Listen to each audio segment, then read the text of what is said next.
कृष्णा माता जी सुनीता माता जी और अजय प्रभु जी को पोस्ट बना दीजिए। Okay okay. हरे सुनीता माता जी। हरे कृष्णा माता जी। हरे कृष्णा। हरे कृष्णा। कहाँ है सुनीता माता जी? माता जी प्लीज हैंड रेस करें ना। अजय प्रभु जी, सुनीता माता जी प्लीज हैंड रेस कर हाँ, लीजिए। सुनीता माता जी तो मिल गई। एक होस्ट आ रहा है।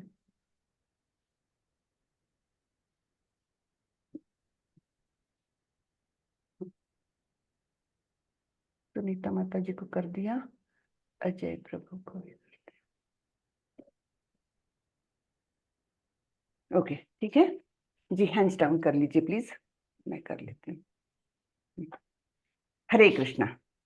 तो मैं जल्दी से मंगलाचरण करके और हम आज का अध्याय देखेंगे, गीता का सारांश। ओम नमो भगवते वासुदेवाय। ओम नमो भगवते वासुदेवाय। ओम नमो भगवते वासुदेवाय। ओम अज्ञानतिमिरान्धस्य ज्ञानाञ्जनशलाकया चक्षुरुन्मिलितं येन तस्मै श्रीगुरवे नमः। श्रीचैतन्यमनोभीष्टं स्थापितं येन भूतले स्वयं रूपः कदा मह्यं ददाति स्वपदान्तिकं। वन्देऽहं श्रीगुरो श्रीयुतपदकमलं श्रीगुरुन् वैष्णवांश्च श्रीरूपं साग्रजातं सहगण रघुनाथान्वितं तं सजीवं साद्वैतं सावधूतं परिजनसहितं कृष्णचैतन्यदेवं श्रीराधाकृष्णपादान् सहगण ललिता श्रीविशाखान्वितांश्च। हे कृष्ण करुणा सिंधु दीनबंधु जगतपते गोपेश गोपिका कांत श्री राधा कांत नमोस्तुते। तप्त कांचन गौरांगी राधे वृंदावनेश्वरी वृषभानुसुते देवी प्रणमामि हरिप्रिये। नमो विष्णुपदाय कृष्णपृष्ठाय भूतले श्रीमते भक्ति वेदांत स्वामी इति नामिने। नमस्ते सारस्वते देवे गौरवाणी प्रचारिणे निर्विशेषाय शून्यवादी पाश्चात्य देशतारिणी। जय श्री कृष्णा चैतन्य प्रभो नित्यानंदा श्री अद्वैत गदाधर श्रीवासादि गौरभक्त वृंदा। हरे कृष्णा कृष्णा कृष्णा हरे हरे हरे रामा राम राम हरे हरे। हरे कृष्णा कृष्णा कृष्णा हरे हरे हरे राम राम राम हरे हरे। हरे कृष्णा सभी को। हरे कृष्णा। आप लोग भी बोल सकते हैं हरे कृष्णा। ग्रीटिंग। हरे कृष्णा माता हरे जी। कृष्णा माता जी। हरे कृष्णा माता जी। हरे हरे कृष्णा माता जी, दंडवत प्रणाम। दंडवत हरे प्रणाम कृष्णा। प्रभु। तो चलिए आज के अध्याय का नाम है माता जी, हरे दंडवत प्रणाम। हरे कृष्णा। तो आज के अध्याय का नाम है गीता का सारांश। कल हमने क्या देखा था? कोई ब्रीफ में बता सकेगा कि अर्जुन ने जो 5 समस्याएं उपस्थित की थी वो कौन सी थी? कोई बता सकेगा नए डिवोटीज में से? किसी को याद है? नहीं है, कोई बात नहीं, लेकिन अगर याद है तो मुझे खुशी होगी कि कोई अच्छे से ध्यान से सुन रहा है। रुचिका माता जी। ठीक है रुचिका हरे कृष्णा माता जी। जी। माता जी उसको मतलब जब वो युद्ध में उसने देखा कि उसके सामने उसके अपने ही सब रिश्तेदार खड़े हैं, तो उसको दया भाव आ गए उसके अंदर।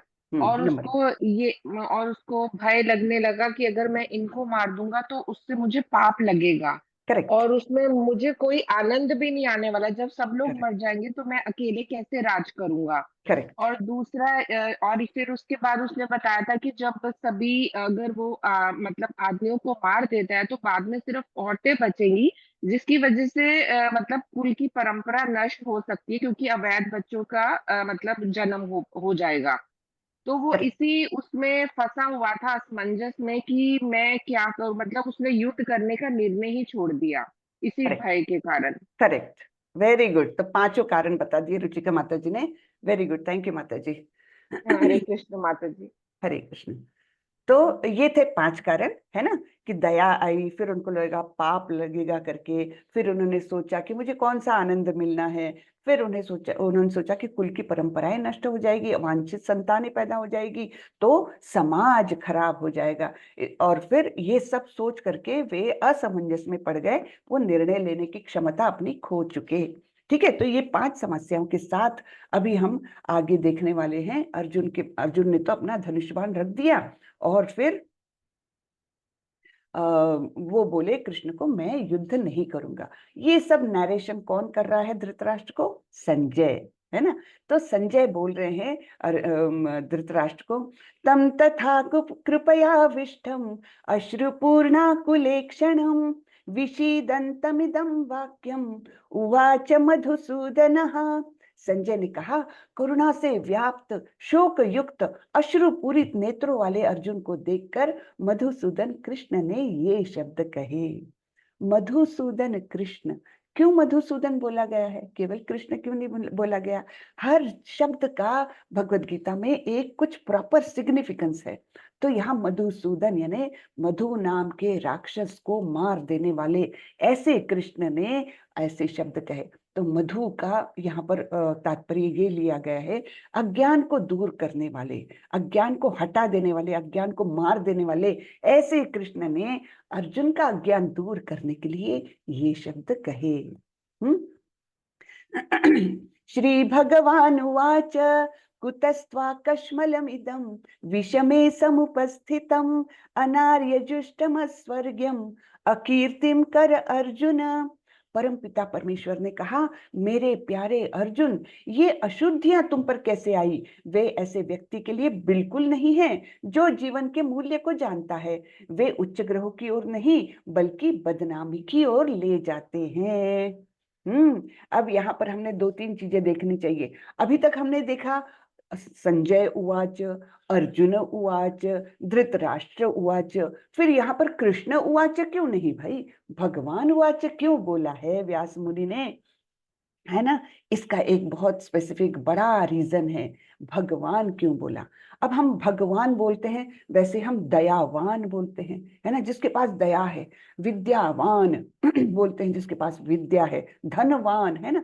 तो ये ऐसे शब्द क्यों इस्तेमाल करते हैं? जिसके पास वो ऐश्वर्य है। धनवान व्यक्ति के पास धन का ऐश्वर्य है, इसलिए उसको धनवान बोलते हैं। फिर ये भगवान कैसा शब्द आया है? जिसके पास भग है। तो भग शब्द का अर्थ क्या है? भग शब्द का अर्थ है जो षड ऐश्वर्यों से युक्त है। षड ऐश्वर्य यानी भग। हाँ, तो जो षड ऐश्वर्यों से युक्त होगा वो भगवान। तो ये षड ऐश्वर्य कौन से हैं?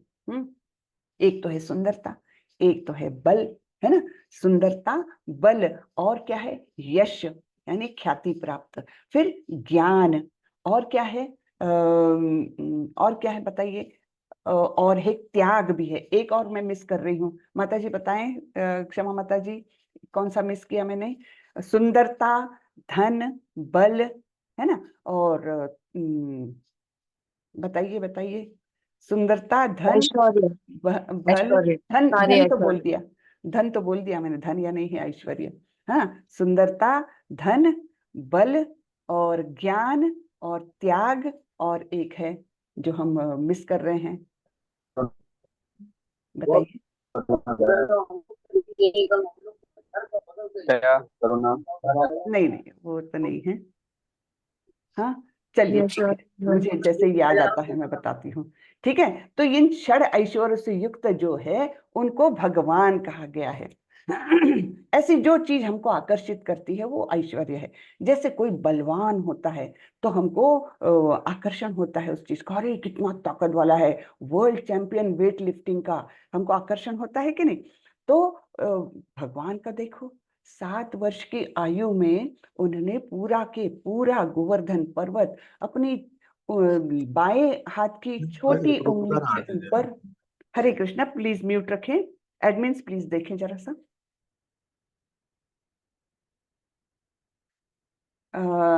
तो अपनी छोटी उंगली पर, बाएं हाथ की छोटी उंगली पर पूरा के पूरा गोवर्धन पर्वत उठा लिया था।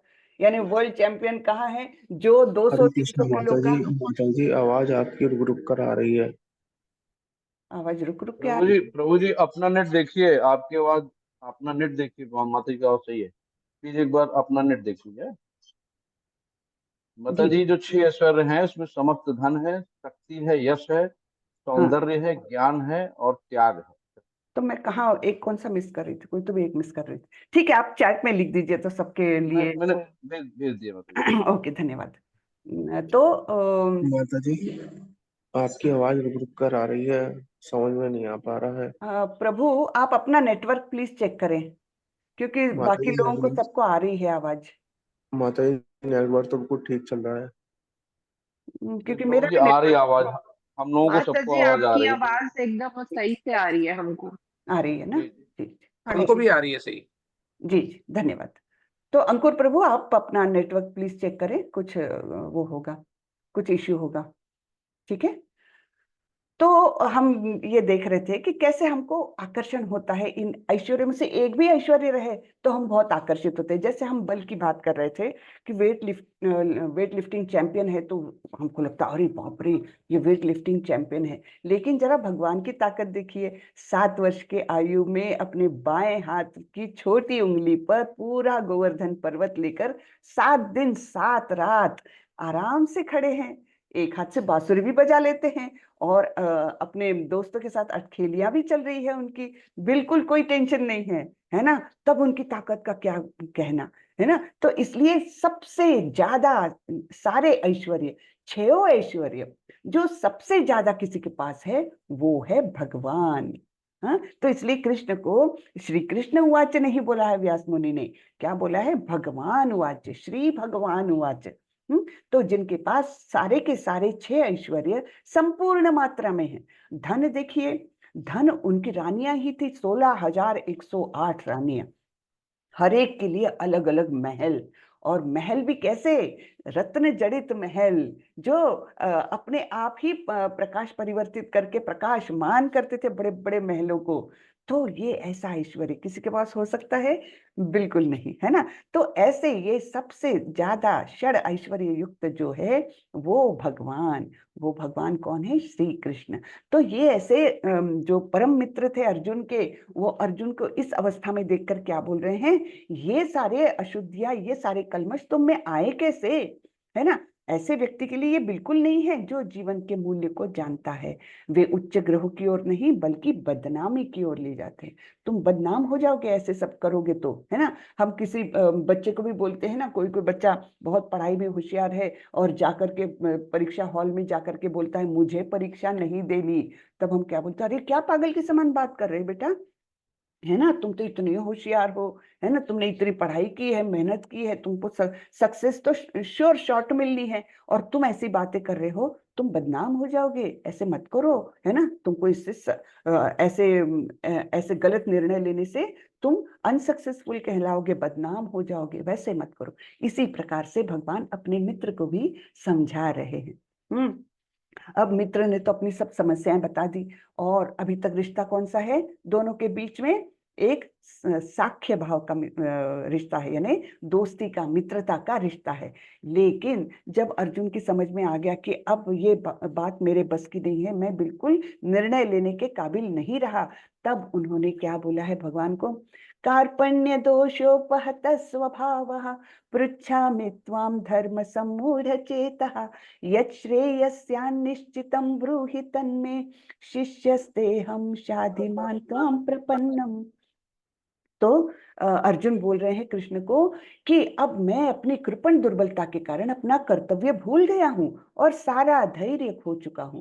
ऐसी अवस्था में मैं आपसे पूछ रहा हूं कि जो मेरे लिए श्रेयस्कर हो उसे निश्चित रूप से बताएं। अब मैं आपका शिष्य हूं और शरणागत हूं, कृपया मुझे उपदेश दे। तो अब अर्जुन ने ये कह करके अपना रिश्ता बदल दिया है। क्या बोल रहे हैं कि अब मैं आपका शिष्य हूं और आपका शरणागत हूं। रिश्ता बदल गया। अभी तक मित्रता का रिश्ता था, तो भगवान भी मित्रता के भाव से ही उनसे बिहेव कर रहे थे, है ना। अरे कैसे तुम गलत बात कर रहे हो, ऐसे कलमश तुम में आए कैसे, इस प्रकार से बोल रहे थे। लेकिन यहाँ पर अर्जुन ने उनका शिष्यत्व ले लिया है, शरणागत हो गए हैं और बोल रहे हैं कि मुझे कृपया उपदेश दे, क्योंकि मैं निर्णय लेने के काबिल ही नहीं हूं। तो तात्पर्य में श्रीला प्रभुपाद जी क्या बोलते हैं, श्रीला प्रभुपाद की जय। यह प्राकृतिक नियम है कि भौतिक कार्यकलाप की प्रणाली ही हर एक के लिए चिंता का कारण है। ये नियम है, ये कोई ये नहीं है, मतलब ऑड मैन आउट नहीं है, ये नियम है कि हर एक को कुछ ना कुछ चिंता आती है। और ये किसके कारण आती है, ये भौतिक कार्यकलापों के कारण आती है। जो भी हम इस जीवन में करते जाते हैं, कर्म करते हैं, विचार करते हैं, जो भी है, इसी के परिणाम स्वरूप हमको कहीं ना कहीं चिंता निर्माण होती है। तो पग पग पर उलझन मिलती है, अतः प्रामाणिक गुरु के पास जाना आवश्यक है।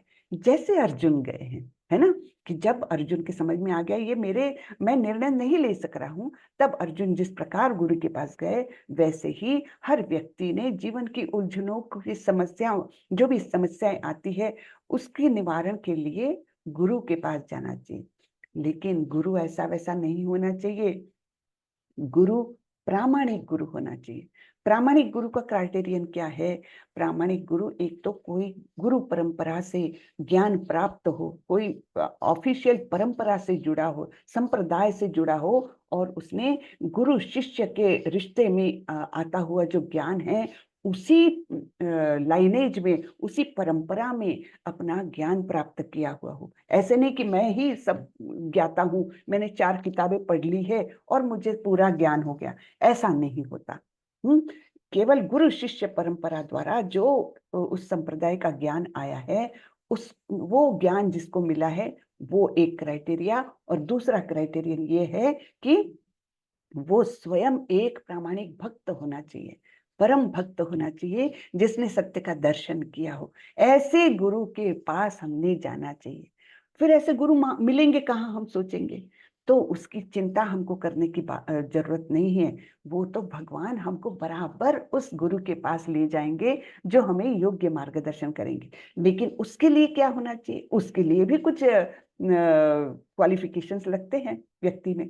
तो वो क्वालिफिकेशंस क्या है, वो क्वालिफिकेशन है इंटेंस डिजायर, यानी बहुत इच्छा होनी चाहिए, और वो इच्छा के मार्ग पर हमने अपने आप का शुद्धिकरण कुछ करना चाहिए, है ना। तो भगवान तक हमारी ये इच्छा पहुंच जाएगी, तब भगवान हमारे लिए प्रामाणिक गुरु बराबर अपने आप हमारे सामने उपस्थित कर देंगे। गुरु हमें ढूंढते हुए आएंगे, लेकिन हमारी इंटेंस डिजायर और उस इच्छा पूर्ति के लिए हमने किए हुए प्रयास, इनको भगवान देखते हैं। ठीक है, तो पग पग पर उलझन मिलती है, अतः प्रामाणिक गुरु के पास जाना आवश्यक है, जो जीवन के उद्देश्य को पूरा करने के लिए समुचित पथ निर्देश दे सके। समग्र वैदिक ग्रंथ हमें यह उपदेश देते हैं कि जीवन की अनचाही उलझनों से मुक्त होने के लिए प्रामाणिक गुरु के पास जाना चाहिए। गुरु यानी सेल्फ प्रोक्लेम्ड गुरु नहीं, कि मैं गुरु हूं ऐसे बोलने वाले नहीं, वो लाइनेज होना चाहिए, परंपरा से आए हुए होना चाहिए। ये उलझने उस दावाग्नि के समान है जो किसी के द्वारा लगाए बिना भभक उठती है ना। जीवन में चिंताएं के हम इनवाइट करते हैं कि आ जाओ चिंताएं, समस्याएं आ जाओ मेरे जीवन में, कोई भी नहीं चाहता। लेकिन जैसे जंगल में आग अपने आप लग जाती है, वैसे ही हमारे जीवन में समस्याएं अपने आप आती ही रहती है। कोई भी बिना समस्या का नहीं रह सकता इस भौतिक जीवन में। हाँ, इसी प्रकार विश्व की स्थिति ऐसी है कि बिना चाहे जीवन की उलझने स्वतः ही उत्पन्न हो जाती है। कोई नहीं चाहता कि आग लगे, किंतु फिर भी वह लगती है और हम अत्यधिक व्याकुल हो उठते हैं। अतः मनुष्य को भौतिक उलझनों में न रहकर गुरु के पास जाना चाहिए। यही इस श्लोक का तात्पर्य है। कितने सुंदर तरीके से प्रभुपाद जी ने सिंपल शब्दों में समझाया है ना, कि हमारे पास उलझने अपने आप आएगी, लेकिन अगर हम प्रामाणिक गुरु की शरण में जाते हैं तो हमारा जीवन सुकर हो जाता है, हमारी समस्याओं का हल हमें मिल जाता है। तो समस्या कोई एक तो नहीं रहती, वो तो आती जाएगी, जैसे समुद्र की लहरें आती जाती है।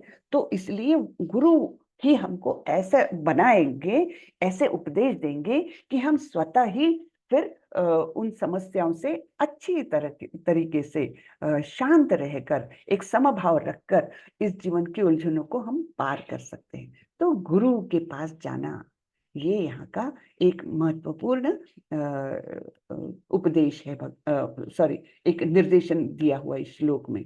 तो भगवान का क्या मतलब है? हाँ, यहाँ पर आया है, देखिए भगवान का शब्द, भगवान शब्द का अर्थ, ऐश्वर्यस्य समग्रस्य वीर्यस्य यशस्य श्रियः ज्ञान वैराग्ययोश्चैव षण्णा भग इति रणा। हाँ, तो यहाँ पर सब 6 ऐश्वर्य आए हैं, सभी संपूर्ण रूप से। हाँ, वीर है, यश है, श्री है ना, ज्ञान, श्री यानी सुंदरता, ज्ञान, वैराग्य, ये सारे जो है उनको भगवान कहते हैं। अब भगवान के पास पहुंचने के लिए 3 चरण दिए गए हैं, 3 स्टेजेस दी गई है।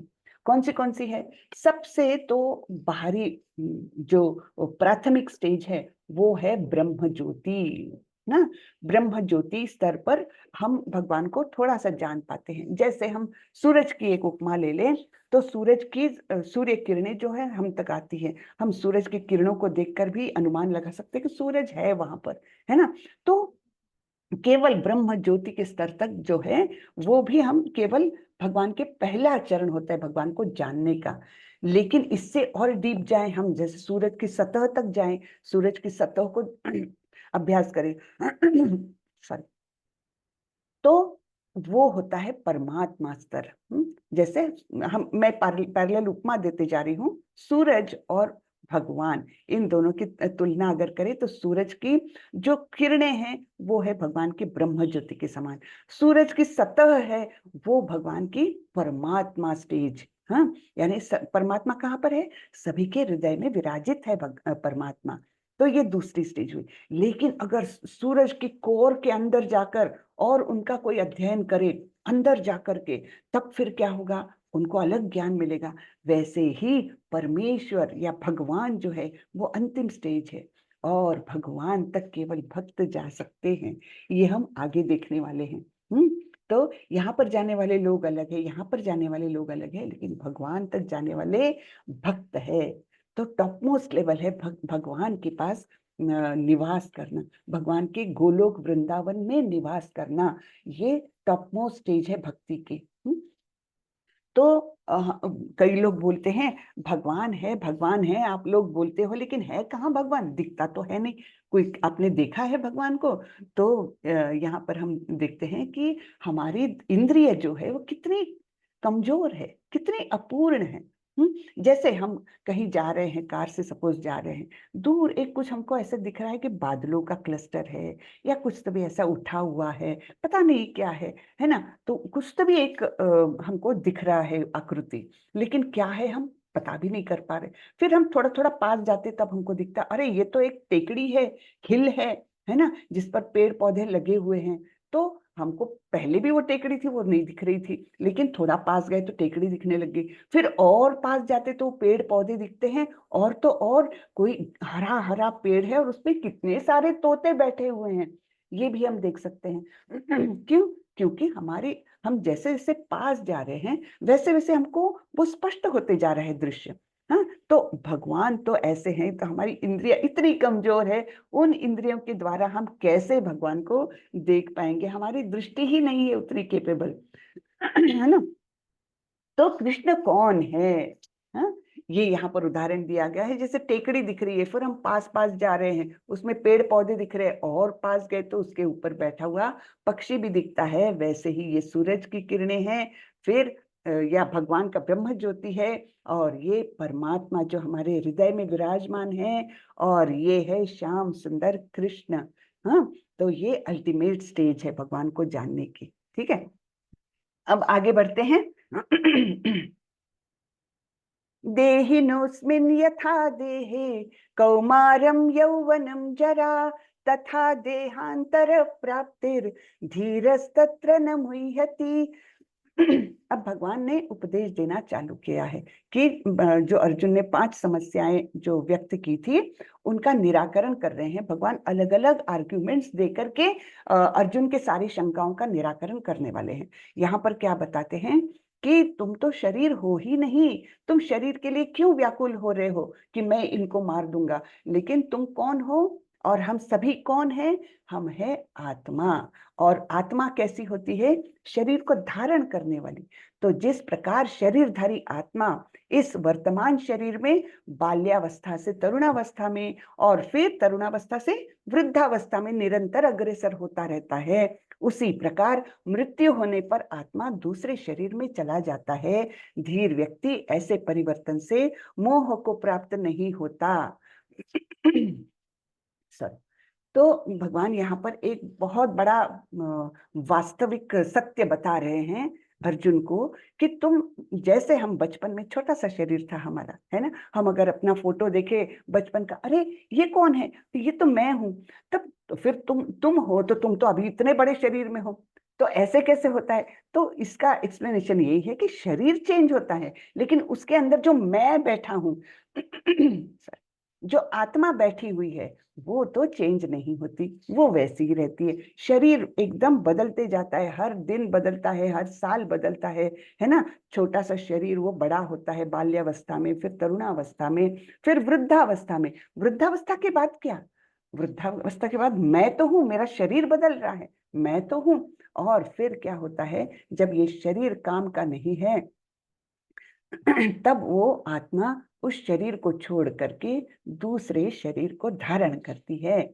ठीक है, इसी का एक एक्सप्लेनेशन आगे भगवान बताने वाले हैं कि जैसे हम खराब वस्त्र हो जाते हैं वो निकाल के फेंक देते हैं, दूसरे फ्रेश ताजे नए वस्त्र पहनते हैं, बिल्कुल उसी प्रकार आत्मा भी शरीर बदलती है। यहाँ पर फ्रेश शरीर है, वो यूज करते गए एकदम वो बेकार शरीर हो गया, अभी कुछ काम का नहीं बचा, तो उस शरीर को छोड़ दिया, नया शरीर धारण किया। और ये जो जानता है वो इस परिवर्तन से मोह को प्राप्त नहीं होता, वो यानी बहुत दुखी नहीं हो जाएगा। उसको ये सत्य मालूम है, दुख तो होगा, अगर अपने कोई इस शरीर को छोड़ के जाते हैं तो दुख तो होता है, लेकिन फिर भी उसके पीछे का अगर वास्तविक सत्य हमें पता है तो फिर हम उतने, मतलब हम अपने आप को धीरज दे सकते हैं, है ना। तो ये एक बहुत बड़ी वास्तविकता का भगवान दर्शन करा रहे हैं। यहाँ पर ये श्लोक आता है, वासांसि जीर्णानि यथा विहाय नवानि गृह्णाति नरोपराणि तथा शरीराणि विहाय जीर्णान अन्यानि संयाति नवानि देहि। जिस प्रकार मनुष्य पुराने वस्त्रों को त्याग कर नए वस्त्र धारण करता है, उसी प्रकार आत्मा पुराने तथा व्यर्थ के शरीरों को त्याग कर नवीन भौतिक शरीर धारण करता है। तो इसका तात्पर्य क्या हुआ कि भगवान अर्जुन को बता रहे हैं कि तुम इन शरीरों की चिंता मत करो, ये आत्मा तो निरंतर रहने वाली है, शरीर वैसे भी टेम्पररी है। तो तुम शरीर को मारोगे तो तुम उस व्यक्ति की हत्या नहीं कर रहे हो, उस आत्मा की हत्या नहीं कर रहे हो, केवल शरीर की कर रहे हो, और ये करना तुम्हारा कर्तव्य है, इसलिए तुमको करना है। ठीक है, तात्पर्य में प्रभुपाद बोलते हैं, श्रीला प्रभुपाद की जय, अणु आत्मा द्वारा शरीर का परिवर्तन एक स्वीकृत तथ्य है। आधुनिक विज्ञानी जन तक जो आत्मा के अस्तित्व पर विश्वास नहीं करते, पर साथ ही हृदय से शक्ति साधन की व्याख्या भी नहीं कर पाते, उन परिवर्तनों को स्वीकार करने को बाध्य है जो बाल्यकाल से कौमारावस्था और फिर तरुणावस्था तथा वृद्धावस्था में होते रहते हैं। वृद्धावस्था से यही परिवर्तन दूसरे शरीर में स्थानांतरित हो जाता है। तो हम तो वैदिक साहित्य के माध्यम से हमको ये बातें बहुत पता है कि आत्मा क्या है, यानी ये हम बचपन से थोड़ा थोड़ा सुनते आ रहे हैं, तो कुछ तो भी हमको मालूम है। लेकिन ये विज्ञानी जन क्या है, आधुनिक जन, वो आत्मा वगैरह को मानते ही नहीं, मानते नहीं, यानी उनको लगता है जो मैं देखूंगा, महसूस करूंगा, बस वही सत्य है। लेकिन वो ये एक्सप्लेन नहीं कर पाते कि ये शरीर तो चल रहा था, फिर अभी हुआ क्या, क्या निकल गया उस शरीर में से, क्या माइनस हो गया, शरीर तो वही है लेकिन चेतना नहीं है, तो उस शरीर से क्या माइनस हो गया, ये वो लोग पूरी तरह से एक्सप्लेन कर ही नहीं पाते। जो हमारे वैदिक शास्त्र जो है वो अच्छे से एक्सप्लेन कर रहे हैं यहाँ पर, है ना। तो प्रभुपाद जी यही बता रहे हैं कि यद्यपि वो उसको मानते नहीं हैं, फिर भी वो डिफाइन भी नहीं कर सकते कि अपना हार्ट कैसे पंप हो रहा है, कैसे सारे सिस्टम्स जो है हमारे अंदर की, डाइजेस्टिव सिस्टम, सर्कुलेटरी सिस्टम, जो कुछ है ना, ये सब अपने आप कैसे कार्य कर रही है। तो उसके पीछे चेतना है, और चेतना का क्या है, चेतना यानी हमारी आत्मा के अस्तित्व का प्राकट्य है ना, वो सिम्टम है, चेतना है यानी आत्मा है। और जब आत्मा निकल जाती है, शरीर की चेतना निकल गई, है ना। तो ये वैज्ञानिक यद्यपि नहीं मानते, लेकिन उनको ये मानने पर बाध्य होना पड़ता है कि कुछ तो ऐसा है जो इस शरीर को चेतना देता है। ठीक ठीक है, तो आगे बढ़ते हैं। नैनं छिन्दन्ति शस्त्राणि नैनं दहति पावकः न चैनं क्लेदयन्त्यापो न शोषयति मारुतः। अब देखिए, ये आत्मा को तो भगवान ने बता दिया, वासांसि जीर्णानि, है ना, शरीर बदलते हैं, जैसे कपड़े बदले जाते हैं, ये आत्मा करती। फिर भी आत्मा के बारे में हमको और डिटेल्स मालूम होना चाहिए, और रिलेटिवली हम कैसे उसको समझ सकते हैं आत्मा को। जब हमको जो बातें पता है उससे अगर हम उसको रिलेट करें अननोन चीज को, तब कुछ कुछ हमको समझ में आने लगता है। वैसे यहाँ पर भगवान जो हमको नोन चीजें हैं, जो हमको पता है चीजें, उनसे भगवान उस आत्मा के साथ थोड़ा सा रिलेट करके हमको बता रहे हैं। क्या बोलते हैं कि ये आत्मा न तो कभी किसी शस्त्र द्वारा खंड खंड किया जा सकता है, न अग्नि द्वारा जलाया जा सकता है, न जल द्वारा भिगोया या वायु द्वारा सुखाया जा सकता है ना। हमको पता है कि शस्त्र के द्वारा ये शरीर खंड खंड होता, लेकिन आत्मा वैसी नहीं है। हमको पता है कि अग्नि से हम जल जाते हैं, लेकिन आत्मा वैसी नहीं है। हमको पता है कि हम जल के द्वारा भीग सकते हैं, लेकिन आत्मा वैसी नहीं है। हम वायु के द्वारा कोई चीज सुखा सकते हैं, लेकिन आत्मा वैसी नहीं है ना। तो भगवान जो हमको नोन चीजें हैं उससे रिलेट करके आत्मा का वर्णन यहाँ पर कर रहे हैं। कितना सुंदर है ना। नहीं तो हमारे सिर पर से सब चला जाएगा। एटलीस्ट यहाँ पर हमको जो चीजें पता है उसके साथ हम उसको समझ सकते हैं। तो ये आत्मा ऐसी है, नैनम छिन्दन्ति शस्त्राणि नैनम दहति पावका न चैनम क्लेदयन्त्यापो न शोषयति मारुतः। तो ऐसी ये आत्मा है। अब इससे हम एक और इन्फरेंस निकाल सकते हैं, क्या, कि सूरज पर हम साइंटिस्ट सब बोलते सूरज पर तो जीव हो ही नहीं सकते, इतना हाई टेम्परेचर रहता है, तो वहां पर तो जीव रह ही नहीं सकते। लेकिन यहाँ पर हमको वैदिक ज्ञान क्या बताता है, ना अग्नि द्वारा जलाया जा सकता है। तो जीव यानी आत्मा कैसी है कि अग्नि द्वारा जलाई नहीं जा सकती। तो ऐसा भगवान ने कोई शरीर बनाया होगा जो उस तापमान के लिए अनुकूल हो, और जीव भी उसके अंदर है, यानी सूर्य पर जीव है। ये हमारा साहित्य हमको, वैदिक साहित्य हमको ये बताता है। तो कितनी बड़ी बात है ना। आगे जाकर हम चौथे अध्याय में देखने वाले हैं कि भगवान बोलते कि मैंने सूर्य देव विवस्वान को ये ज्ञान दिया है, यानी अगर वहां पर देवता है तो उनकी प्रजा भी तो होगी, है ना, यानी जीव है सूर्य पर।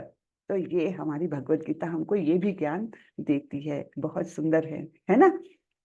हरे कृष्णा। अच्छा लग रहा है नए डिवोटीज को, कितना अच्छा सुंदर ज्ञान दे रहे हैं भगवान, हाँ या ना। जी माता जी, बहुत अच्छा लग रहा। बहुत अच्छा है ना। बहुत अच्छा है माता जी। यस, धन्यवाद। अच्छा, किसी को श्लोका अगर रिसाइट करना है तो 2 लोगों को चांस दे सकती हूँ, ज्यादा नहीं, क्योंकि बहुत लंबा चैप्टर है। किसी को करना है तो हैंड रेज कर दीजिए, नए डिवोटीज में से। ओके। अवाच्यवादांश्च बहुन् वदिष्यन्ति तवाहितः निन्दन्तस्तव सामर्थ्यं ततो दुःखतरन्नु किम्। तुम्हारे शत्रु अनेक प्रकार के कटु शब्दों से तुम्हारा वर्णन करेंगे और तुम्हारे सामर्थ्य का उपहास करेंगे। तुम्हारे लिए इससे दुखदाई और क्या हो सकता है। तो अभी पहले भगवान ने आत्मा का आर्गुमेंट दिया कि तुम आत्मा हो, सभी लोग आत्मा है, तब तुम केवल ये शरीर को नष्ट करने वाले हो जो वैसे ही नाशवान है, तो तुम क्यों दुख करते हो। ये एक आर्गुमेंट हुआ। अभी बता रहे हैं कि अगर तुमने युद्ध नहीं किया तो तुम्हारे लोग, तुम्हारे सब जो यहाँ की प्रजा है, लोग है, युद्ध भूमि पर जो भी खड़े हैं, वो तुम्हारे सामर्थ्य का उपहास करेंगे और तुमको बहुत दुख होगा ये सुन करके, क्योंकि तुम वैसे हो ही नहीं, तुम तो महान वीर योद्धा हो, तो उस उपहास से तुम्हें बड़ा ही दुख होगा। फिर अर्जुन को बता रहे हैं भगवान, हतो वा प्राप्स्यसि स्वर्गम जित्वा वा भोक्ष्यसे महीम तस्मात् उत्तिष्ठ कौन्तेय युद्धाय कृत निश्चयः।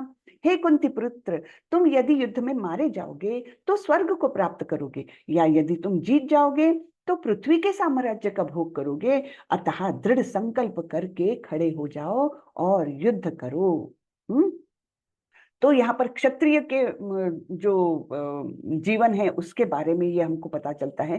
क्षत्रिय को कैसे मरण आना इच्छित रहता है, क्या इच्छा करते हैं क्षत्रिय, कि मुझे युद्ध भूमि पर युद्ध करते हुए मृत्यु आ जाए। तो ऐसे क्षत्रिय अगर युद्ध में मारे जाते हैं तो तुरंत स्वर्ग को प्राप्त करते हैं, उच्च लोगों को प्राप्त करते हैं, है ना।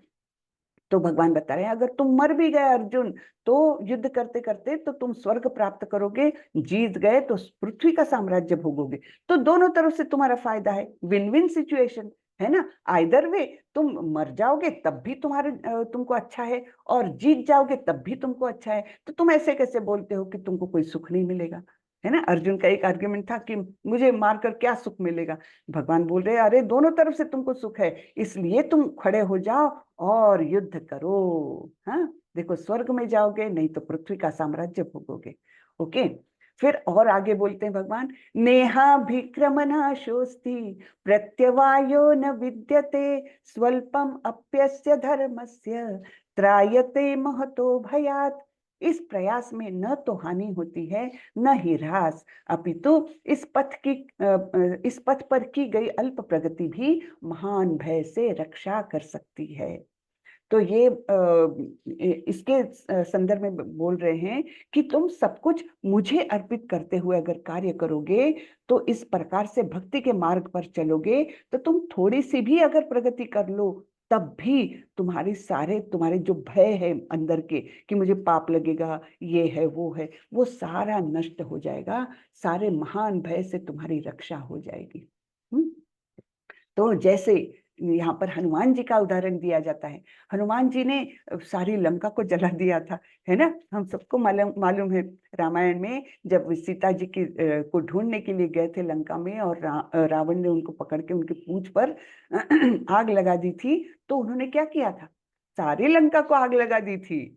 तो ये क्या उन्होंने अपनी शक्ति प्रदर्शन के लिए किया था? नहीं, वो तो सारा कार्य वो भगवान राम को प्रसन्न करने के लिए कि मेरे इस कार्य से मैं भगवान की सेवा कर रहा हूँ, इस भावना से जब उन्होंने वो कार्य किया है तब उनको किसी चीज का भय ही नहीं है ना। ऐसा ही भक्तों का होता है, हर चीज भगवान को अगर समर्पण करते हुए करें तो उनको कोई भय नहीं रहता कि मुझे इससे पाप लगेगा, मुझे ऐसा हो जाएगा, है ना, लोग क्या बोलेंगे। ऐसे फिर सारी शंका कुशंकाएं आती ही नहीं है मन में। तो यहाँ पर संस्कारों की बात की गई है कि किस प्रकार पिता घर में अपने बच्चों को छोटी छोटी बातों के माध्यम से संस्कार दे सकते हैं। इसका यहाँ पर, हाँ यहाँ आगे जाते हैं। व्यवसायात्मिका बुद्धिर एकेह कुरु नंदन बहुशाखायनन्ताश्च बुद्धयो व्यवसायिनाम। जो इस मार्ग पर चलते हैं वे प्रयोजन में दृढ़ रहते हैं और उनका लक्ष्य भी एक होता है। हे कुरुनंदन, जो दृढ़ प्रतिज्ञ नहीं है उनकी बुद्धि अनेक शाखाओं में विभक्त रहती है। तो ये सोच रहे वो सोच रहे, ये सब तुमको सोचने की असमंजस में पड़ने की जरूरत नहीं है। असमंजस एक और समस्या थी ना, आखिरी समस्या थी अर्जुन की, तो उसके रेफरेंस में भगवान बोल रहे हैं कि तुमको ऐसे अलग अलग शाखाओं में विचार करने की जरूरत नहीं है। तुम एक मार्ग पकड़ लो। एक मार्ग तुमको, तुम्हारे लिए क्या है, तुम क्षत्रिय हो, तुमको धर्म का पालन करना है और इसलिए तुमको युद्ध करना है। इस एक विचार को तुम पकड़ लो, सारे उसके बाद के परिणामों को छोड़ दो, बाकी तुमको विचार करने की जरूरत नहीं है। तुम सिर्फ अपने प्रयोजन में दृढ़ रहो और एक लक्ष्य बनाकर चलो। क्योंकि अगर तुम इतने सब डाइवर्शंस में विचार करोगे, दृढ़ प्रतिज्ञ नहीं रहोगे, तो तुम्हारी बुद्धि भी जो है वो मल्टीपल इसमें जाएगी, अनेक शाखाओं में विभक्त हो जाएगी और उसका योग्य परिणाम नहीं मिल पाएगा, है ना। अब भगवान बताते हैं, त्रैगुण्य विषया वेदा निस्त्रैगुण्यो भवार्जुन निर्द्वंद्वो नित्य सत्वस्थो निर्योगक्षेम आत्मवान। वेदों में मुख्यतया प्रकृति के तीनों गुणों का वर्णन हुआ है। हे अर्जुन, इन तीनों गुणों से ऊपर उठो, समस्त द्वैतों और लाभ तथा सुरक्षा की सारी चिंताओं से मुक्त होकर आत्मपरायण बनो। तो जो वेद है ना, वेद समाज के सारे घटकों के लिए लिखे गए हैं, है ना। उसमें कुछ लोग तमोगुणी रहते हैं, कुछ लोग रजोगुणी रहते हैं और बहुत कम लोग सत्वगुणी भी रहते हैं। लेकिन ये गुण यानी है क्या? प्रकृति के तीन गुण क्या है? गुण को संस्कृत में इसका अर्थ है गुण यानी रस्सी। तो प्रकृति ने, जो भौतिक प्रकृति है, वो तीन गुणों से, तीन रस्सियों से कोई भी हर जीव को बांधे रखती है, बंधन में रखती है। तो वेदों में ज्यादा करके इन तीन गुणों का वर्णन हुआ है, ऐसे भगवान बता रहे हैं। हाँ, कि कौन से गुण में कैसी एक्शंस होती है, उससे अपने आप को ऊंचा कैसे उठा सकते हैं, इस प्रकार का वर्णन वेदों में है। उसमें तुम उलझो मत, तुमको इन तीनों गुणों से ऊपर उठना है। हाँ, तीनों गुणों से ऊपर उठो और फिर ये सब, ये अच्छा है, ये बुरा है, ये मुझे लाभ देगा, ये मुझे हानि करेगा, ये सब चिंताएं छोड़ दो और फिर अपना जो कर्तव्य है उस पर निष्ठावान होकर के कार्य करो। अब ये एक बहुत फेमस श्लोक आता है, लेकिन लोग क्या करते हैं, पहली लाइन कोट कर देते हैं, दूसरी लाइन उनको मालूम ही नहीं रहती है। हाँ, और आधा अधूरा ज्ञान ये ऐसा देकर के बहुत शोबाजी करने का बहुत चलन है। तो पहली लाइन तो बहुत फेमस है, कर्मण्येवाधिकारस्ते मा फलेषु कदाचन मा कर्म फल हेतुर्भुर मा ते संगोत्स्व कर्मणि। तुम्हें अपने कर्म यानी कर्तव्य करने का अधिकार है, किंतु कर्म के फलों के तुम अधिकारी नहीं हो। तुम ना तो कभी अपने आप को अपने कर्मों के फलों का कारण मानो, न ही कर्म न करने में कभी आसक्त हो। तो बहुत सुंदर श्लोक है, बहुत डीप इसका मीनिंग है। भगवान क्या बता रहे हैं, अलग अलग बातें बता रहे हैं। एक तो तुमको केवल अपना कर्म करने का अधिकार है, ये पहली बात, कर्म करने पर तुम्हारा अधिकार है, लेकिन उस कर्म का फल क्या मिलेगा इस पर तुम्हारा अधिकार नहीं है, है ना। कर्म का फल देने का अधिकार बहुत अलग अलग इसमें भगवान ने अपने पास रिजर्व रखा है, तो उस पर तुम्हारा अधिकार नहीं है। जो मिलना है मिले, उसके बारे में तुमको सोचना भी नहीं चाहिए। फिर तीसरा क्या है, तुम ना तो कभी अपने आप को कर्मों के फलों का कारण मानो। यानी सपोज एक एग्जाम का उदाहरण ले रहे हैं हम, कि तुम्हारा अधिकार कहाँ तक है कि तुमको अच्छे से निष्ठा से पढ़ाई करनी है और जाकर के परीक्षा देनी है, ये तुम्हारा अधिकार है, ये तुमको करना ही है, कर्तव्य है तुम्हारा, ठीक है। लेकिन अब उसका रिजल्ट क्या आएगा, अच्छा आएगा बुरा आएगा, ये तुम छोड़ दो, उस पर तुम्हारा अधिकार नहीं है। अब कभी कभी अच्छा आता है फल, है ना, अच्छा रिजल्ट आ गया, तो फिर बच्चा क्या बोलता है, हाँ मैंने इतनी पढ़ाई की इसलिए मैं ही जिम्मेदार हूं कि मेरा इतना अच्छा रिजल्ट आया। लेकिन भगवान क्या बोल रहे हैं, ना तो कभी अपने आप को कर्मों के फलों का कारण मानो कि मैं कारण हूं मेरे फल का, ये नहीं है। उसके पीछे बहुत सारे अलग अलग फैक्टर्स काम करते हैं उस फल को देने के लिए, ठीक है। और न ही कर्म न करने में कभी आसक्त हो। लोग बोलेंगे, अरे ना तो मेरे को कर्म फल का अधिकारी हूं, ना तो मैं कारण हूं, तो फिर मैं कर्म ही क्यों करूं, मैं तो बैठा रहूंगा। ये भी नहीं करना है, न ही कर्म न करने में कभी आसक्त हो। तो ये चारों चीजें बहुत इंपॉर्टेंट है। हाँ, कौन से हैं, कर्म करने का अधिकार है, कर्म हमको करना ही है, लेकिन फल के बारे में हमने सोचना भी नहीं है, फल हमारा अधिकार नहीं है। जो मिला थैंक यू, बहुत अच्छे से उसको ग्रहण करना है भगवान का दिया हुआ प्रसाद मानकर। तीसरा तीसरा क्या है कि कारण भी मत मानो अपने आप को कि मैंने पढ़ाई की इसलिए मुझे अच्छा रिजल्ट मिला, ये भी तुम नहीं हो। और चौथा, ना कभी कर्म न करने के प्रति आसक्त हो, बैठे ठाले नहीं रह सकते, वो भी तुमको करना नहीं है। तो ये बातें बताई है। फिर आगे जाकर अर्जुन ने प्रश्न किया था कि ये जो आप स्थिर बुद्धि है ना, स्थित प्रज्ञ ये बोल रहे हो, तो वो कैसा होता है, कैसा बोलता है, कैसा चलता है, इसके बारे में अर्जुन ने प्रश्न पूछा भगवान को।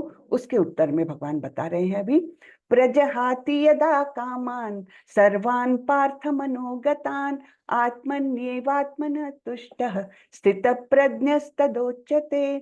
श्री भगवान ने कहा, हे पार्थ, जब मनुष्य मनोधर्म से उत्पन्न होने वाली इंद्रिय तृप्ति की समस्त कामनाओं का परित्याग कर देता है और जब इस तरह से विशुद्ध हुआ उसका मन आत्मा में संतोष प्राप्त करता है, तो वह विशुद्ध दिव्य चेतना को प्राप्त अर्थात स्थितप्रज्ञ कहा जाता है ना। तो ये तो अपना कैसा 18 डेज वाला कोर्स है ना, इसमें सारे श्लोक तो नहीं लिए हैं, लेकिन इसके पहले अर्जुन के प्रश्न के उत्तर में भगवान ये बता रहे कि स्थित प्रज्ञ होना कैसे आवश्यक है। अगर आपको जीवन में सुखी होना है, सक्सेसफुल होना है, इस जीवन को पूर्णतः सफल बनाना है, तो फिर आपकी बुद्धि स्थिर होनी चाहिए। और स्थिर बुद्धि यानी क्या, ये यहाँ पर बताया है। स्थिर बुद्धि को यहाँ डिफाइन किया है कि मनोधर्म से उत्पन्न होने वाली इंद्रिय तृप्ति की सभी इच्छाओं का परित्याग, छोड़ दो इन इच्छाओं को, है ना। ऐसी इच्छाएं मन में नहीं उत्पन्न होनी चाहिए, लेकिन हमारे मन में तो इच्छाएं आती रहती है, फिर क्या करेंगे, है ना। तो हमको आगे जाकर भगवान बोलेंगे कि किस प्रकार इन इच्छाओं को भगवान के तरफ हमको मोड़ना है। तो इन इच्छाओं का, कौन सी इच्छाएं हैं ये, अपनी इंद्रिय तृप्ति की, मुझे ये खाना है, आज पकोड़े खाने की इच्छा हो रही है, मुझे ये मूवी देखना है, ये सब जो है ये हमारे मनोधर्म से उत्पन्न हो गई सारी इच्छाएं हैं, वो हमारी इंद्रिय तृप्ति के लिए इच्छाएं हैं। इन इच्छाओं को जब हम खत्म कर देंगे, तो छोड़ देंगे, तब क्या हो जाएगा, हमारा मन अपने आप में शुद्ध हो जाएगा। इस तरह से ये हमारा मन शुद्ध हो गया, तब मन आत्मा में संतोष प्राप्त करता है। मन फिर बाहर नहीं भटकता, वो अपने आप में संतुष्ट है। हाँ, अपने आप ही वो, उसको कोई कारण नहीं चाहिए कि मुझे ये मिलेगा तब मैं आनंदित हो जाऊंगा, ये नहीं है, वो आनंद में ही है। हाँ, ठीक है। तो इस प्रकार से जब वो आत्मा में संतोष पाता है, तब वह स्थितप्रज्ञ कहलाता है। यहाँ पर कौन है ये, प्रहलाद महाराज। प्रहलाद महाराज हिरण्यकशिपु के बेटे। हिरण्यकशिपु एक ऐसे असुर थे जो महान शक्तिशाली थे, भयंकर शक्तिशाली थे। उनकी भ्रुकुटी हिलती थी तो सारे देवता लोग कांपने लगते थे कि अब ये क्या करेगा। हाँ, इतने पावरफुल थे और इतने अहंकारी हो गए थे कि वो अपने आप को ही सबसे श्रेष्ठ मानने लग गए थे। और उनके पुत्र ये प्रहलाद महाराज, जो बचपन से ही, गर्भ से ही ये वैदिक मतलब ऐसा आध्यात्मिक ज्ञान लेकर के पैदा हुए थे कि ये बचपन से ही महान भक्त थे। और उनके पिता बहुत गुस्सा होते थे कि ये क्या है, मेरी पूजा करनी चाहिए, तुम किस विष्णु का नाम ले रहे हो, विष्णु का नाम मत लो, उनकी भक्ति मत करो, केवल मेरी पूजा करो। इस प्रकार से हिरण्यकशिपु बोलते थे, और ये मानते नहीं थे। ये तो बोलते थे कि विष्णु ही सबसे सर्वश्रेष्ठ है, वही हमारे परम पिता है और उनकी ही भक्ति करना योग्य मार्ग है। तब उनको कितने अलग अलग प्रकार से टॉर्चर किया जाता था, लेकिन ये देखिए कैसे स्थिर बुद्धि से बैठे हुए हैं। कोई भी संकट आए, अवश्य रक्षिबे कृष्ण, है ना। तो इस प्रकार की भावना जो है, स्थित प्रज्ञ, बुद्धि हिलती नहीं है, डर लगता नहीं है, विचलित होता नहीं है मन, तो वो स्थित प्रज्ञ कहलाता है। तो ये देखिए अलग अलग प्रकार से उनको कितना प्रताड़ित किया था उनके पिता ने, आग में झोंक दिया था, है ना, अलग अलग प्रकार से तकलीफें दी थी, लेकिन वे स्थिर बुद्धि रहे। वैसे ही हमारे प्रभुपाद जी भी, इतने संकट आए जीवन में, लेकिन उनका जो ध्यास था कि मुझे मेरे गुरु की आज्ञा को फुलफिल करना है, उनके आज्ञा आदेश को मुझे पूर्ण करना है, वो काम मुझे करना है। तो ये एक स्थिर बुद्धि से एक निर्णय लेकर पूरा जीवन उन्होंने उसी में बिताया, और अंत में ऐसा सक्सेस मिला कि न भूतो न भविष्यति, किसी को ऐसा मिल ही नहीं सकता ऐसा सक्सेस कि लाखों करोड़ों लोग आज इस्कॉन से जुड़े हुए हैं। केवल भारत में नहीं, अलग अलग देशों में, सारे ही देशों में मान लीजिए कि इस्कॉन के मंदिर है ही, चाहे वहां पर अनुकूल परिस्थिति है, चाहे वहां प्रतिकूल परिस्थिति है, लेकिन लोग भक्ति में हैं, कृष्ण भक्ति में हैं, कृष्ण का नाम जानते हैं, जप करते हैं, सब कुछ करते हैं। तो ये कितना भव्य काम किया है प्रभुपाद जी ने। हम सोच ही नहीं सकते कि एक व्यक्ति, एक बूढ़ा व्यक्ति बिना हाथ में पैसे रहे विदेश में जाता है, अमेरिका जैसे एकदम भौतिकता प्रधान देश में जाता है और ऐसा मिरेकल करके दिखा सकता है ना? सोच ही नहीं सकते। तो ये है स्थितप्रज्ञ बुद्धि, एकदम स्थिर, चाहे अनुकूल परिस्थिति हो चाहे प्रतिकूल परिस्थिति हो, कोई फर्क नहीं पड़ता, है ना? तो ये है एकदम साक्षात उदाहरण स्थितप्रज्ञ का। ठीक है, अब यहाँ पर ये दो श्लोक बहुत ही सुंदर हैं, मुझे बहुत ही अच्छे लगते हैं, आप लोग भी जरा ध्यान से सुने। ये दो श्लोकों में भगवान ने पूरी साइकोलॉजी एक्सप्लेन कर दी है। ठीक है, पूरी साइकोलॉजी कि क्या होता है कि जो आदमी को क्रोध आता है, क्या होता है जो उसकी मानसिक स्थिति एकदम बिगड़ जाती, उसका ओरिजिन कहाँ पर है, कौन सी स्टेजेस है, ये सब इन दो श्लोकों में भगवान ने बहुत सुंदर तरीके से बताया है। तो भगवान बताते हैं, ध्यायतो विषयान् पुंसः संगस्तेषुपजायते संगात् संजायते कामः कामात् क्रोधोऽभिजायते। हाँ, ये पहला श्लोक हुआ, उसके बाद हम आगे का देखेंगे। यहाँ पर भगवान क्या बताते हैं, इंद्रिय विषयों का चिंतन करते हुए मनुष्य की उनमें आसक्ति उत्पन्न हो जाती है। चिंतन जब करेगा तब आसक्ति उत्पन्न हो जाती है। हम एक दूसरा उदाहरण लेते हैं, यहाँ तो स्त्री और पुरुष का दिया है, हम एक दूसरा उदाहरण ले सकते हैं कि एक आपके दोस्त ने एक सुंदर सी कार खरीदी, आपने उस कार को देखा, क्या कार है, घर भी आ गए और आपके दिमाग में चल रहा है क्या कार है, मुझे भी वैसी कार चाहिए, है ना? तो आपका मन क्या कर रहा है, चिंतन कर रहा है, इंद्रिय विषयों का चिंतन कर रहा है। हाँ, और फिर हो गई आपके मन में आसक्ति उत्पन्न हो गई कि नहीं, मुझे तो वो कार चाहिए ही, मैं कुछ भी कर लूं लेकिन मुझे वो कार चाहिए, बहुत आसक्ति हो गई आपके मन में। और फिर ये आसक्ति कैसे तीव्र आसक्ति में बदल गई, इतनी तीव्र आसक्ति कि नहीं, अब तो मेरे जीवन का गोल है कि मैं वो कार खरीद के रहूंगा, मुझे चाहिए ही। और फिर ये क्या होता है, अब उस डायरेक्शन में आप प्रगति करते हैं। अगर आप कम उम्र के हैं तो या समझ लीजिए कि चलिए कोई भी उम्र में हो, लेकिन समझ लीजिए कि आपको उसके प्रति तीव्र आसक्ति हो गई, फिर आपको चाहिए उसके लिए पैसे। अब पैसे लाने के लिए आप क्या करोगे, शायद हो सकता है आप अपने माँ बाप के पास जाओगे कि पापा मुझे पैसे चाहिए, मुझे वो कार खरीदनी है। पापा बोलते अरे भाई मैं कैसे दूं, मेरा अपना खर्चा है, मुझे अपना बुढ़ापे का सोचना है, मैं तेरे को कार के लिए पैसे दे दूंगा तो कैसे होगा। तो फिर वो उस व्यक्ति को आ जाता है क्रोध, क्योंकि तीव्र आसक्ति जो काम कहलाती है वो क्रोध में बदल गई, क्रोध आ गया उसको। ठीक है, ये 4 स्टेजेस हो गई।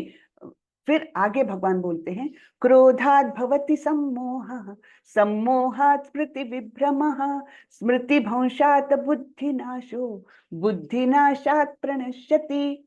फिर क्या, क्रोध से पूर्ण भ्रम उत्पन्न होता है ना? पिछले श्लोक में हमने देखा उसको क्रोध आ गया, हाँ, काम उसका जो तीव्र आसक्ति थी वो पूर्ण नहीं हुई तो क्रोध आ गया। फिर क्रोध से पूर्ण भ्रम उत्पन्न होता है और भ्रम से स्मृति जाती है। जब स्मृति हतप्रभ है तो बुद्धि खो जाती है, और जब बुद्धि खो जाती है तो भौतिक कूल में फिर से गिर जाता है, पतन हो जाता है उसका। तो ये आगे की स्टेज है ना? कौन सी? उसको क्रोध आ गया और फिर उसका मन भ्रमित हो गया। अब पापा पर उसको क्रोध आ गया, अपने पिता पर क्रोध आ गया कि कैसे पैसे नहीं देते मुझे वो कार लेनी है, आप पैसा मुझे दीजिए, गुस्सा आ रहा है। और फिर उस भ्रम उसके मन में भ्रम उत्पन्न हो गया। तब ये भूल गया कि ये मेरे पिता है, मेरे से वरिष्ठ है, उनकी अपनी समस्याएं हैं, ये भूल गया, भ्रमित हो गया, और भ्रम से उसकी स्मृति भी जाती रही।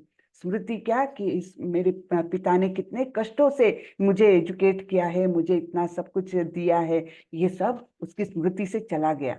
केवल अभी क्या है उसके मन में, कार चाहिए। और जब स्मृति चली गई तब बुद्धि खो जाती है, तब उसका विवेक जो है, बुद्धि का काम है विवेक करना, ये योग्य है ये अयोग्य है, ये बुद्धि का काम है। डिस्क्रिमिनेशन ये बुद्धि का काम है। तो जब बुद्धि खो जाती है तब फिर क्या होता है, वो कोई भी एक्शन ले लेता है चोरी कर लेगा, है ना, डाका डाल लेगा, है ना। इस प्रकार बुद्धि जब खो जाती है तब वो फिर विनाश की खाई में गिर जाता है। तो ये देखिए साइकोलॉजिकल पतन, है ना, मनोवैज्ञानिक पतन किस प्रकार से 8 स्टेजेस में होता है, ये भगवान ने बहुत सुंदर तरीके से यहाँ बताया है। अब जब हमको ये ज्ञान हो जाता है तब हम जनरली स्पीकिंग क्रोध की स्टेज में तो अपने आप को रोक ही सकते हैं।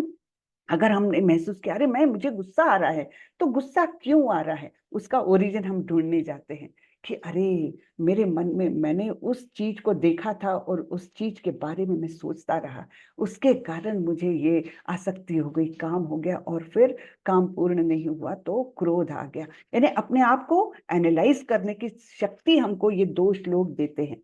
ठीक है, तो ये 2 श्लोक तो जो है एकदम हमने कंठस्थ कर लेने चाहिए, हमको काम आते ही आते हैं, रोज के व्यवहार में आते हैं, मन में ही वो चालू हो जाती है रिकॉर्डिंग, क्रोधात् भवति सम्मोहा ऐसे अपने आप को हम कंट्रोल कर सकते हैं। ठीक है, तो ये 2 श्लोक 62 एंड 63 ये बहुत सुंदर श्लोक है, सब लोग कंठस्थ करेंगे तो बहुत अच्छा है, क्योंकि ये हमको भौतिक वासना के या भौतिक पतन के खाई में गिरने से रोक सकते हैं।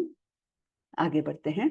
तो ये वही साइकिल बताई है कि वस्तु देख ली, उसको देख के चिंतन किया, आसक्ति हो गई, आसक्ति से काम हो गया, काम पूर्ण नहीं हुआ तो क्रोध आ गया, क्रोध से डिल्यूजन, सम्मोहित हो गई हमारी बुद्धि और स्मरण शक्ति पूरी चली गई और फिर बुद्धि ही काम करना बंद कर दी तो पतन हो गया।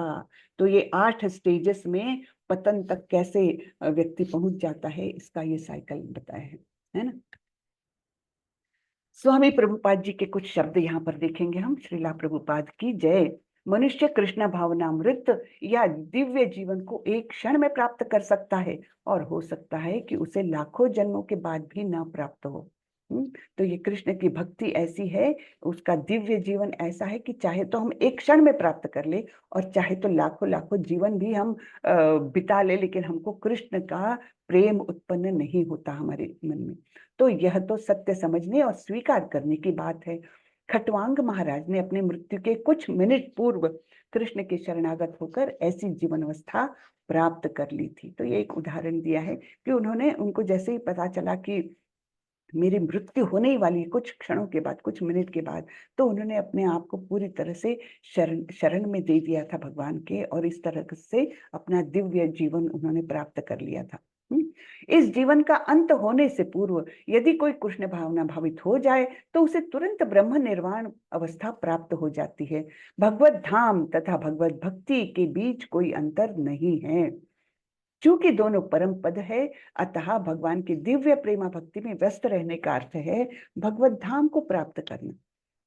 तो हम अगर भगवान की प्रेमा भक्ति में अपने आप को पूरी तरह से इंगेज रखते हैं, पूरी तरह से हर काम जो है कृष्ण के लिए, कृष्ण के प्रति समर्पित करते हुए हम अगर करते हैं, तो ये प्रेमा भक्ति एज गुड एज हम भगवत धाम में है ना।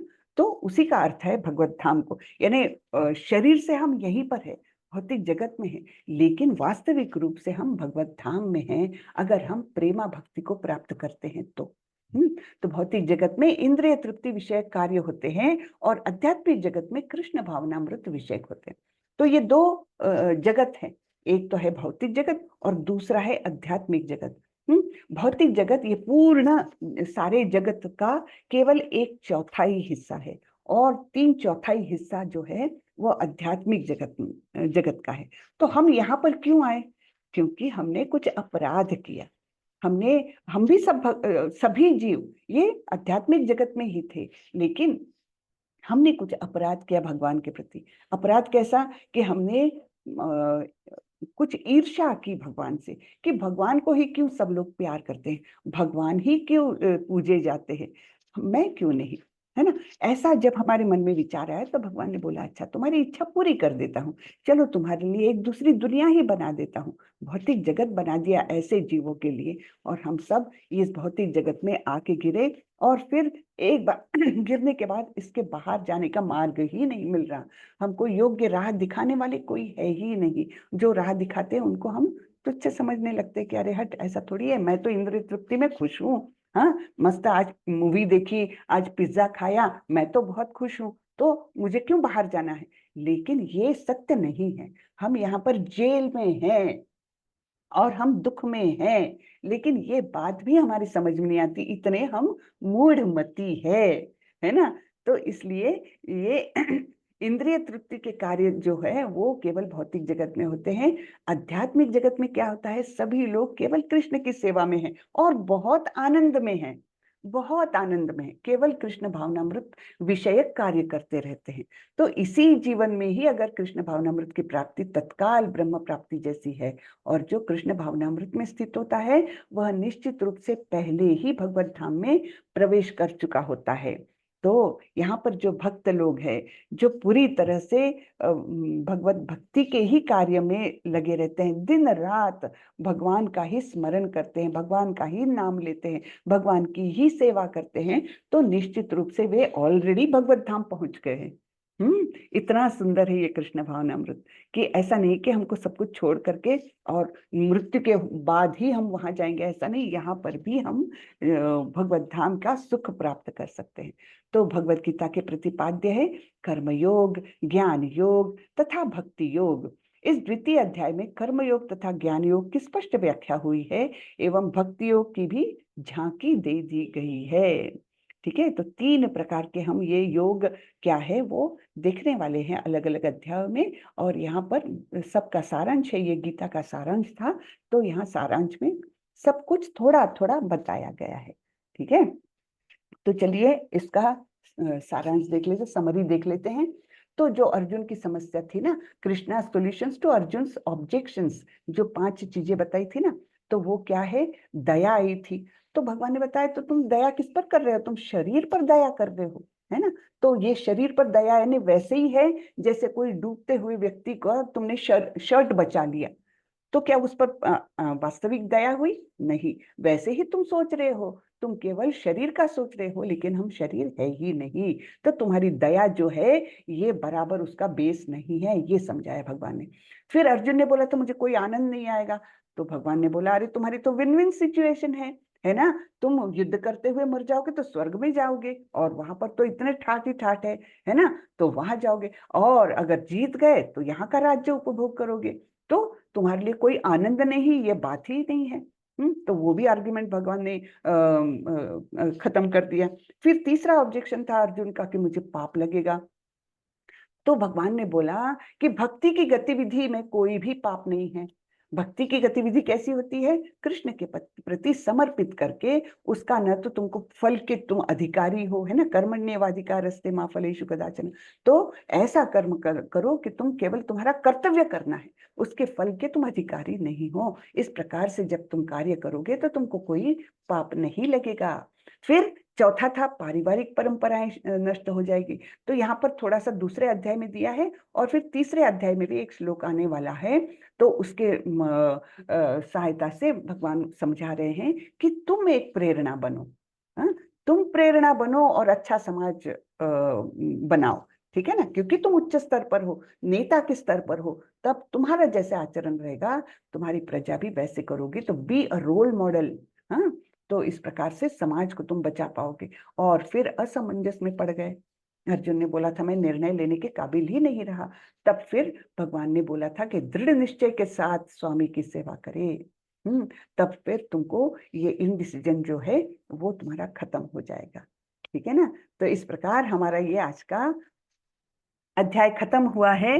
किसी को कुछ भी प्रश्न हो तो कृपा करके पूछिए, मुझे अच्छा लगेगा अगर प्रश्न आते हैं, तो एक संवाद बनता है, नहीं तो ऐसा लगता है कि कोई कुछ सुन ही नहीं रहा। है ना। माता जी, हरे कृष्णा माता जी। हरे कृष्णा जी।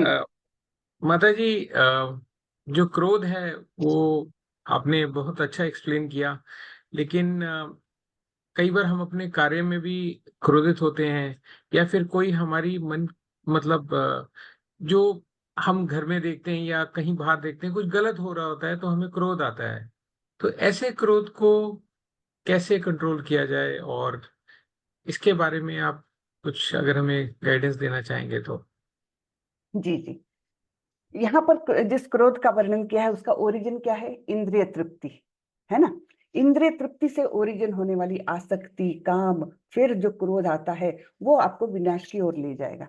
लेकिन अगर आप कोई ऐसा कार्य कर रहे हो जो भगवान के प्रति समर्पित है ना, अगर कोई भगवान का अपमान कर रहा है या कोई वैष्णव जनों का अपमान कर रहा है ना, तो ऐसे कार्य में अगर आपको क्रोध आया तो वो भगवान को अर्पित है आपका क्रोध, उसमें आपका पतन नहीं होगा। लेकिन वो आपको डिसीजन बराबर आपका होना चाहिए कि आप समझ रहे हो कि नहीं इस बात को कि ये क्रोध ओरिजिनेट कहाँ से हो रहा है। क्या मेरे अहंकार के लिए ओरिजिनेट हो रहा है कि उसने मेरे को चाय के लिए भी नहीं पूछा, मुझे खड़ा रखा 10 मिनट, है ना, तो वो कहाँ से आया? वो आप अपने अहंकार के कारण बोल रहे हो, तब आपको गुस्सा आ रहा है, तो वो योग्य गुस्सा नहीं है ना। आप समझ रहे हैं ना कि आपका, हाँ, तो आप केवल उस व्यक्ति ने आपको खड़ा रखा 10 मिनट और आपसे बात नहीं की, इस प्रकार से आपको अपमानित किया, तो वो अपमान किसका है? वो आपके देह से जुड़े हुए अहंकार से उत्पन्न वो क्रोध है आपका, तो वो क्रोध योग्य नहीं है। लेकिन हाँ, कोई आपके भगवान के प्रति कुछ गलत शब्द कहता है, या कोई आपके गुरु के प्रति गलत शब्द कहता है, हाँ, या भगवान के कार्यों में बाधा निर्माण करता है, तब क्रोध आना बिल्कुल जायज है। तब वो क्रोध आपको विनाश की ओर नहीं ले जाएगा, क्योंकि उसका फल भी भगवान के प्रति समर्पित है, हाँ, तब वो क्रोध जायज है। तो आपको एक और बात कहना चाह रहा था कि कल मेरे को एक प्रश्न आया था, जो पहला चैप्टर पढ़ा था, कि ये जो दुख और चिंता होती है, मतलब हमारे को जो चिंताएं होती हैं या फियर होता है, तो वो उसका क्या कारण है। और आज मैंने देखा कि उसका उत्तर हमें मिल गया कि हमारे को गुरु के पास जाना है, सही गुरु के पास पहुंचना है। तो बहुत ही अच्छा लगा वो सुन के। हरे कृष्णा माता जी। हरे कृष्णा। यानी ये जो भय, चिंता वगैरह सब जो कुछ है ना हमारा, वो हमारे देह से जुड़ा हुआ रहता है, और उसके कारण फिर हम वो उसमें देहात्म बुद्धि जिसे कहते हैं, कि अपने आप को देह मानकर हम चलते हैं, तब हम ये सारे चीजों को बहुत सीरियसली लेने लगते हैं। हाँ? क्यों? क्योंकि उसका हमारा बेस ही रॉन्ग है, इसलिए उसका जो आउटकम है वो भी रॉन्ग ही होगा। जैसे कोई बिल्डिंग का अगर बेस ही गलत हुआ तो वो बिल्डिंग अच्छी बनेगी नहीं। वैसे हम जब अपने आप को इस देह से ही जुड़े मानते हैं, ये मेरा है, ये तेरा है, ये मेरा घर तेरा घर, इस प्रकार से सारा कुछ हमारा देह से जुड़ा रहता है, और उसके प्रति कुछ हमारे आकर्षण के कारण ऐसा होता है कि कोई कुछ बोल देता है, कोई कुछ कर देता है, तो हमको बुरा लगता है, भय लगता है ना। ये सब जो चीजें हैं वो हमको जीवन से हटा देनी चाहिए, धीरे धीरे करके होता है वो, लेकिन वो अगर चीजें हम कम कर दें तो हमारा जीवन सुखमय, शांतिमय होने लगता है। क्योंकि हम जानते हैं कि उसने मेरे को अपमान किया, मेरा थोड़ी अपमान हुआ, वो तो मेरे देह से जुड़े हुए मेरे देह के कारण, देहात्म बुद्धि के कारण उसने मेरा अपमान किया, उसको छोड़ दो, है ना। वो हम उसको टेम्पररी चीज करके एकदम छोड़ देते हैं, और तब हमारे मन में स्थिरता आने लगती है। इस प्रकार हमारा जीवन बदलता है धीरे धीरे धीरे। हरे कृष्ण। हरे कृष्णा। किसी को कुछ पूछना है तो पूछिए, हैंड रेज करके पूछ सकते हैं। माता जी, ये भी एक्सप्लेन कर दीजिए कि Bhagavad Gita is a manual, one manual, all problem one solution. Correct correct, yes yes, ये हमने कल ही लेना चाहिए था। भगवत गीता क्या है? ये तो भगवान ने गाया हुआ गीत, हमने तो वो देखा है ना, भगवान ने गाया हुआ गीत, इसलिए भगवत गीता। लेकिन है क्या इसमें? इसमें सारे समस्याओं का निराकरण है, तो इसको बोलते हैं लाइफ मैनुअल। जैसे हम कोई बड़ा भारी यंत्र अगर घर लाते हैं तो उसके साथ एक मैनुअल मिलता है कि उस यंत्र को कैसे सुचारू रूप से हम चला सकते हैं, कैसे उसका ऑप्टिमम यूज कर सकते हैं हम, तो उसके लिए वो मैनुअल दिया जाता है। लेकिन हम जीवन में आए, हमको पता ही नहीं जीवन जीना कैसे है है ना। इस जीवन का उद्देश्य क्या है, जाना कहाँ है हमको, बस जी रहे हैं। हाँ, दिन हो गया तो उठ गए, खाए पिए, अपना जो कुछ पेट भरने के लिए जो काम करना पड़ता है वो किए, और बस तो पूरा जीवन निकल गया, खाना पीना सोना, बस इसी में। आगे क्या, ये जीवन कहाँ ले जा रहा है हमको, हमको कोई डायरेक्शन नहीं रहता। तो वो डायरेक्शन देने के लिए ये लाइफ मैनुअल जो है ये भगवत गीता के रूप में हमको मिला हुआ है ना। एक बहुत सुंदर श्लोक है, मैं बताना चाहती हूँ वो। आहार निद्रा भय मैथुनंच सामान्य एतत् पशु भी नराणा। पशु और नर यानी मनुष्य, मनुष्य और पशु, इनमें सामान्य क्या है, कॉमन क्या है, आहार निद्रा भय और मैथुन। ये चारों चीजें, यानी पशु भी खाते हैं, हम भी खाते हैं, पशु भी सोते हैं, हम भी सोते हैं, और पशु भी भयभीत रहते हैं, हम भी रहते हैं, है ना। तभी तो हम इतना इंश्योरेंस, इतना सेविंग्स और ये और वो सब इन्वेस्टमेंट वगैरह क्यों करते हैं, कल का भय है इसलिए तो करते हैं ना। तो भय ये भी कॉमन है, और मैथुन यानी बच्चे वो भी पैदा करते हैं, हम भी पैदा करते हैं, ठीक है। ये चारों चीजें तो पशुओं में और हम में भी कॉमन है। तो फिर मनुष्य का अलग क्या है मनुष्य में, तो धर्मो ही एको अधिको विशेषो धर्मेण हीना पशु भी समान। तो धर्म एक ऐसी बात है जो पशुओं में नहीं है, हम में है। और धर्म क्या है, धर्म किसे कहते हैं, कोई हिंदू धर्म, ये धर्म वो धर्म नहीं है ये। यहाँ धर्म का अर्थ है धर्मम तो साक्षात भगवत प्रणीत, यानी वही धर्म है जो भगवान ने साक्षात बोला हुआ है। भगवान ने दिया हुआ आदेश, वो चाहे मुख से हो या वैदिक साहित्य के माध्यम से हो, उनके आदेशों का पालन करना ही धर्म है। हाँ, तो धर्मो ही एको अधिको विशेषो धर्मेण हीना पशु भी समान। बाकी पशु भी जीते खाते पीते सोते बच्चे पैदा करते, हम भी वैसा ही करते और मर जाते। तो आगे क्या, मरने के बाद क्या, यानी कोई डायरेक्शन है कि नहीं, कि अगली बार फिर कोई तो भी जन्म लेंगे, कुत्ते बिल्ली कुछ भी बन जाएंगे, हाथी घोड़ा, हाँ, और फिर जिएंगे और फिर मर जाएंगे। ये साइकिल कब तक चलेगी, 84 लाख योनियां हैं, उसमें से कितनी कितनी योनियां भटक करके हमको ये दुर्लभम मानुषम जन्म, हाँ, बहुत दुर्लभ ऐसा मनुष्य जन्म मिला है। तो ये मनुष्य जन्म की सफलता क्या है, मनुष्य जन्म का लक्ष्य क्या होना चाहिए, उद्देश्य क्या होना चाहिए, तो ये है उद्देश्य कि हमको परम धाम को जाना है, भगवत प्राप्ति करना है, भगवत धाम को जाना है। ये मनुष्य जन्म का उद्देश्य है, लक्ष्य है। तो उसके लिए हमको पूरा जीवन लगा देना चाहिए उस डायरेक्शन में काम करते हुए। बाकी तो पेट पालने के लिए तो हम काम करते रहेंगे, विद्यार्जन सो कॉल्ड विद्या, यानी जो पेट पालने के लिए विद्याएं हैं वो करेंगे और अपना जीवन तो पार कर ही लेंगे जैसे बाकी सभी करते हैं। लेकिन जीवन का उद्देश्य ये है कि हमको इस जीवन के उपरांत बार बार यहाँ ना आना पड़े, इसके बाद बस ये अंतिम जन्म हो हमारा और हम भगवत धाम जाए जहाँ न जन्म है, न मृत्यु है, न जरा है, न व्याधि है। जरा यानी बुढ़ापा, है ना। तो जन्म मृत्यु जरा व्याधि, इन चारों वास्तविक समस्याओं से हमको मुक्ति मिल जाए और हम अपने परम धाम जाए, हमारे घन श्याम जो श्याम सुंदर कृष्ण हैं उनकी सेवा में हम निरंतर रत रहे, ऐसे धाम में हम जाए। ये हमारे जीवन का उद्देश्य है और ये हमको भगवत गीता बताती है, हमारे वैदिक साहित्य बताते हैं। बाकी तो हम कुत्ते बिल्ली के समान जीते ही हैं, उसको जीना कहना ही नहीं चाहिए हमने, है ना। तो ये है इम्पोर्टेंस इसका। तो ये इसलिए इसको लाइफ मैनुअल कहा गया है कि लाइफ कैसे जीना है। किसने नहीं सिखाया हमको, किसी ने नहीं बताया हमको, लेकिन अब हमको भगवान की दया से, हमने कल देखा ना कि गुरु और कृष्ण इन दोनों की कृपा से हमारे पास ये बीज आया है, एक्सीडेंटली आया है, उनकी कृपा के कारण। अब इस बीज को हमको संजोए रखना है, बढ़ाना है। तो ये हमारे जीवन का उद्देश्य होना चाहिए। हरे कृष्ण। हाँ, तो चलिए, किसी को कुछ प्रश्न है? हरे कृष्ण माता जय जी। कृष्ण माता जी। हरे कृष्ण, बोलिए, एक एक करके बोलिए जी। हाँ, हरे कृष्ण। शायद प्रश्न नहीं है लगता है किसी का। चलिए, चैट में कुछ है क्या किसी का?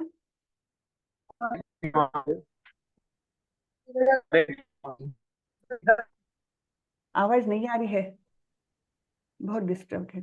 कौन बोल रहे हैं? हरे माता जी, मेरा प्रश्न ये है कि आत्मा अगर आत्मा को कुछ भी नहीं होता है, और आत्मा अगर एक साथ एक शरीर को छोड़ दूसरे शरीर को छोड़ के तीसरे शरीर में प्रवेश करता है, तो आत्मा क्रोध करती है या शरीर क्रोध करता है? आत्मा का स्वभाव तो बदलता नहीं है, तो शरीर का स्वभाव बदलता है क्या? ये हमारा मन क्रोधित होता है और बुद्धि का मन पर नियंत्रण होना चाहिए, और ये मन हमको क्रोध देता है। और मन काहे से जुड़ा है? शरीर से जुड़ा रहता है। तो ये हम आगे आगे जाकर के देखने वाले हैं।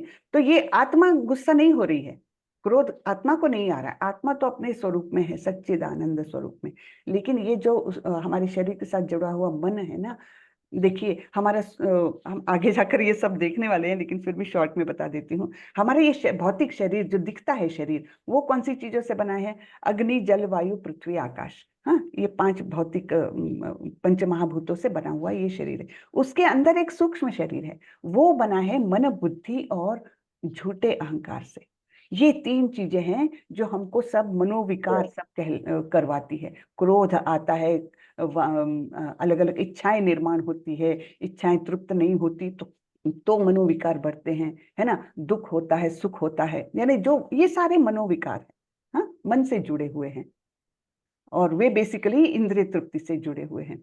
तो इसलिए आत्मा के स्तर तक ये क्रोध नहीं जाता। लेकिन हाँ, ये हमारी जब हमारे ये संस्कार बनते जाते हैं हर जीवन दर जीवन, ये जो परतें हमारे आत्मा के ऊपर आते जाती है, मैल आते जाता है, उससे आत्मा प्रभावित होती है, धीरे धीरे प्रभावित होती है। ठीक है, धन्यवाद जी। हरे कृष्ण, हरे कृष्ण। हरे कृष्ण। हाँ माता जी, प्रणाम माता जी। जी प्रणाम प्रभु, बोलिए। माता जी, मैं ये कह रहा हूँ, अभी हमारा साल में घर का निर्माण चल रहा है, जी और हमारे यहाँ पर ये आस पड़ोस के लोगों के बीच मन में जलन, ईर्ष्या बहुत पैदा हो रही है। आए दिन ये सोचते हैं कि इनसे हम झगड़ा करें, इनसे हम उलझें, ताकि इनके निर्माण में रुकावट पैदा कर सके। इनसे बचने के लिए माता जी क्या उपाय करना चाहिए?